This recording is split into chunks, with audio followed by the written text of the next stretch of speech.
I recently went to hear a woman speak on life and living. She touched on many topics, all of which were subjects that I needed to hear. As I looked around the audience, I was impressed with the diversity of the audience, and I was equally impressed with the amount of people that were taking notes. Mind you, these are all adults, people who are hearing things that they have heard before, but today, this day, they decided to take notes. Interesting, isn't it? But for now, let me share my views on the audience. The word is diversity.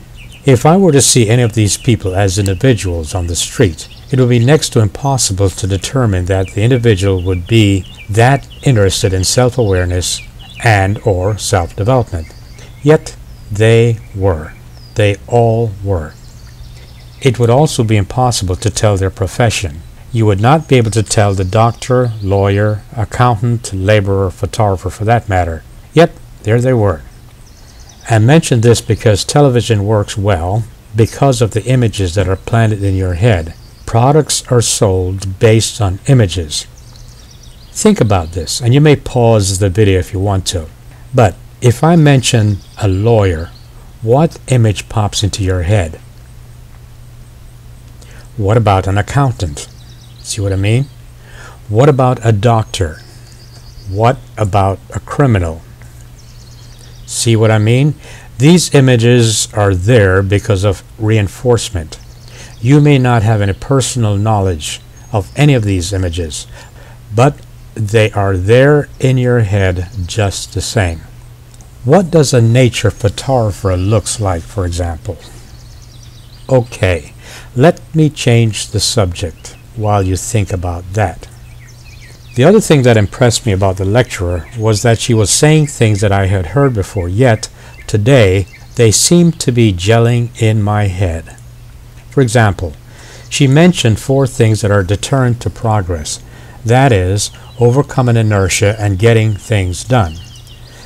To her, they were fear, being indecisive, being influenced by other people's opinion, and of course, laziness.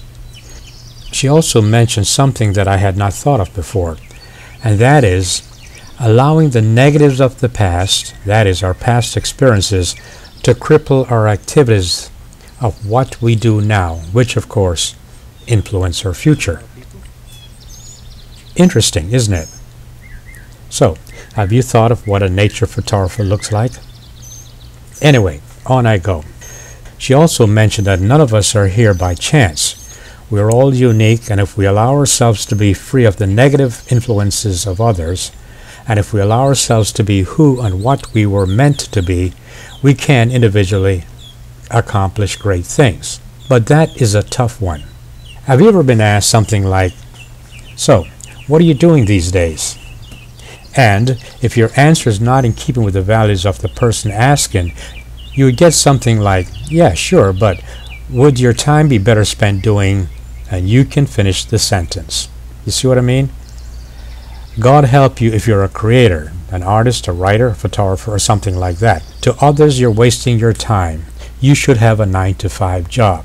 The pursuit of money rather than self-satisfaction as a creator is what others value, and you are judged accordingly. There were a few other points worth sharing. She said that we're all given infinite power to do and become what we wish, but it takes courage to act on our desires for self-fulfillment. It is a lot easier to go along just to get along. Her advice was to be true to yourself, find the courage to be enthusiastic about what you wish to do, and then do it with enthusiasm. Of course, such is not a guarantee for success. Now, there's a word. But it does wonders for self-esteem and self-worth. The key, I think, is to keep your dreams to yourself and never quit working towards accomplishing your dreams. Others are simply not going to understand, unless, of course, they are truly special friends. So, what do nature photographers look like?